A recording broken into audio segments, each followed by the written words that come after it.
All right, I think we need to move on. I do thank people for sending in text, and I'm sorry I haven't read any out. Many of you are very angry at what's happened to Hollie and Anne.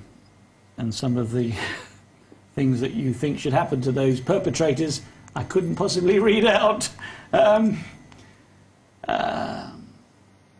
Okay, no, I can't read any of them out at the moment, but please do keep sending them in. Let's talk about your brother, Anne. Mm-hmm. So, your brother who was deceased. Yes. We'll go back to 1997. Roy, he wasn't actually called Roy, was he? He was called Roy, but his proper name, he was christened Robert David. Robert. Yes. Okay. Mm-hmm. Yeah. Robert Greig. That's correct. Okay, yes. But known as Roy. Yes. Okay. And he was a bar manager in Aberdeen. And he lived in your house? That's correct. With yes. Hollie and her brother and your husband? That's correct, yes. And at one point my mum was there as well. Okay. But she died, she had Parkinson's. Okay. So she died. And that's why they came to live with us, so I could look after my mum. Okay. You know? So when she died, Roy was going to get an apartment by himself, and then we were going to be moving over to Portugal, right? And my brother was. Your husband had a job that took you around the world. That's correct. Yes, he was in the oil industry. Brazil and places. Yes, that's right. And we had plans to move to Portugal, and my brother was going to take a package through his work, an early retirement package, and he was going to be coming as well. You know, with to us. Portugal with you? To Portugal, yes, that's correct. So in 1997, there was a knock at my, at 9:30 at night, and this was the police. Are you the sister of Robert David Greig? And I went, yes. Well, he's been found in a burnt-out car that was parked in the outskirts of Aberdeen. And I said, oh, I don't think so, you know. And they says, yes, have you got a photograph? Have you got, you know, all that sort of stuff? So I had to do that, and then, you know, well, it was verified that it was my brother. And I kept saying to him, I says, look, I says, I think this must be someone else. I says, you know, maybe somebody's parked his car, you know, he's maybe gone off with some of the managers for a drink, you know, because he never used to drink and drive, you know. But no, it was definitely my brother. I think if I may just interject here, something that people have misunderstood about this, I can understand why they would do, is that the car was stationary. It was not a crash. It didn't have a collision. No. It was stationary. It didn't have any collision damage? Not at all. No, it was parked. No, it was parked. It was parked. Okay, so they said your brother was in a burnt-out car. That's correct. Dead. With suspected suicide. They said that there was a pipe that was by the side of the car. Well, like a hose pipe? Yes, right. I asked the police to see that pipe because, you know, if it was green, or, you know, if it was different colours, we had, you know, certain pipes in our house. You know, the hose pipe was green, and there was blue conduit pipe down in the garage, you know, and I went. And it wasn't any of those then? Well, I don't know, because I never got to see any of that yet. Okay. They just didn't produce anything or answer any of my questions, because I questioned it right from the start. Because you didn't believe your brother would commit suicide? No. And you'd seen him shortly before then? There was no reason. There was no reason. He wasn't unhappy or depressed? Or... And it was Hollie's, there was a big party. This was on the Monday, and there was Hollie's 18th birthday party in a hotel, you know, that my brother was helping to organise, and he bought her a bracelet and, you know, stuff like that. Well, the bracelet that no, not that one. The one that she got was stolen, but that's his ring. Is that your uncle's ring, the gold one? Yeah, Hollie wears it now. Yeah. Okay. Yeah. So, you know, the party was going to be on the Saturday, so there's no way that, you know, he would have hurt, because he loved Hollie very much. So he loved me very much. He missed the party? Well, he died. He committed suicide on the Monday. When you say committed suicide, you... Well, that's what I was told. Well, what was there an autopsy? Right. There was an autopsy done, and I asked to see the autopsy, but they wouldn't give me it. Didn't you have the right to see it? Well, I did it through the lawyer, you know, who was their family lawyer at the time, and he said it wasn't policy for me to see it. But I had to. The lawyer was told this. That's what the lawyer told me. That's the lawyer told you. Okay. Yes. Did you trust the lawyer? At that point, yes. Okay. So Okay. you were refused permission to see your brother's autopsy, but you did get a death certificate. I got a death certificate. And the cause of death on the death certificate was smoke inhalation. Okay.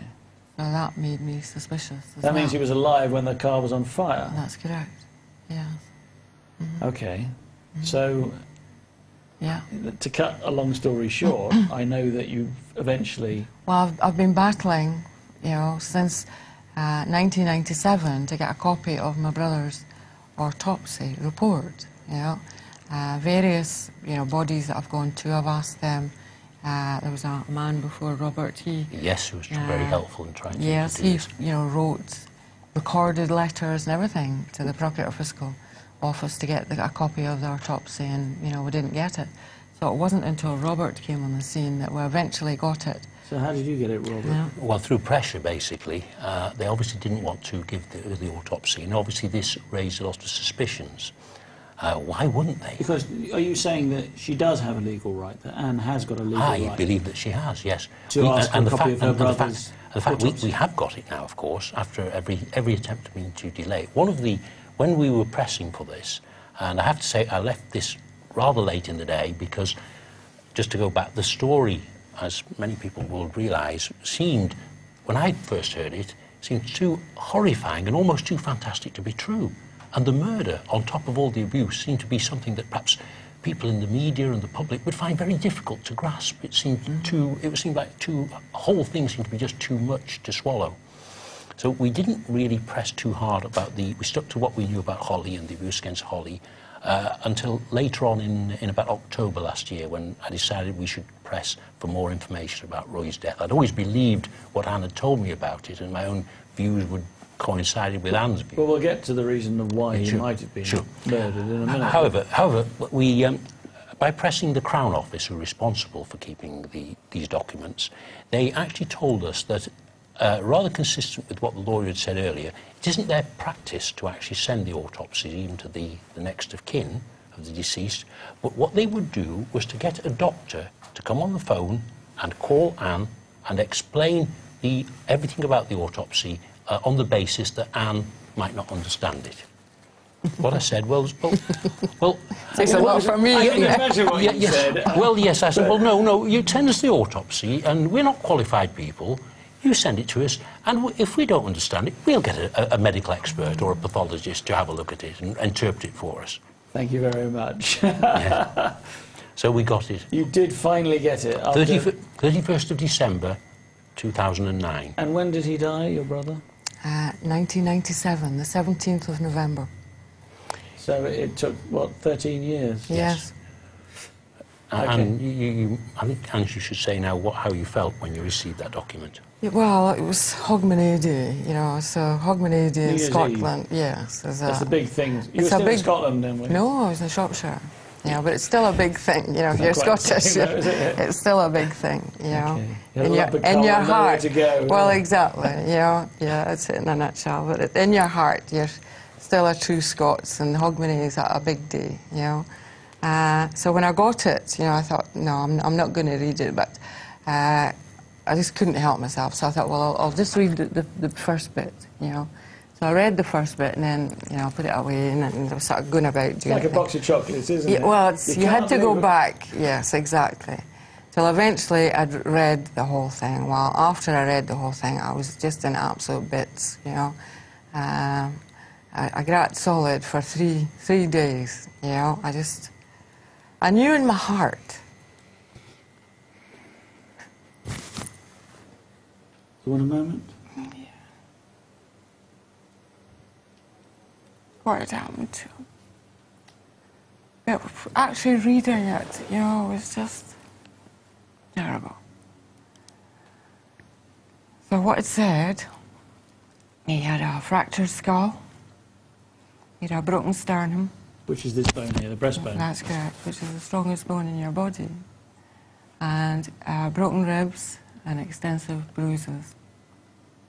He also had a brown liquid in his stomach, which they said was whiskey. And at the end, the last paragraph of the autopsy, it tells you that he was alive, that melting plastic was actually, you know, falling onto his legs. Well, from the dashboard of the car. Yeah, yeah. Mm-hmm. And this they put down as a suicide. Yeah. I think it's also important to say that Roy never drank whiskey. Like most Scots, he hated whiskey, didn't he? No, he didn't like whiskey. And he wasn't a drinker anyway. He drank white spirits. He liked to drink. He'd like to drink, but not yeah, like but being a bar manager, you know, you've got to, yeah, But you he didn't know. like whiskey. No, no. He never drank whiskey. Occasionally, he maybe, but not on the whole. No, he was a white Bacardi or vodka. Did they say that he was drunk? Did they do a blood alcohol test in this autopsy? They said it was too. In the beginning of all of this, back in '97, well, it would have been '98, in the March of '98, I had to go to the Procurator Fiscal's office, and what they